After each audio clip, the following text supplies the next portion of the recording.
When you think of the most reckless decisions ever made, what comes to mind?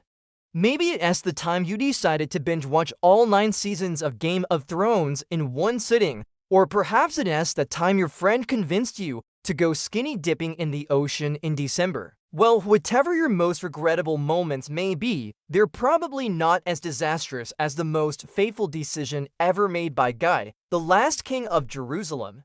See, Guy's biggest blunder was leading the Crusader army to face off against Saladin at the Battle of Hattin in July 1187. Why he chose to do this isn't exactly clear, but some historians believe he was hoping to capture Saladin's supply train, and others that he simply couldn't resist a chance to prove himself in battle.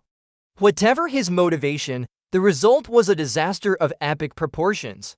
The Christian army was utterly destroyed and Guy was captured along with most of his nobles. Within months, Saladin would take Jerusalem and all of the surrounding Crusader states except for a small slice of what is today Lebanon.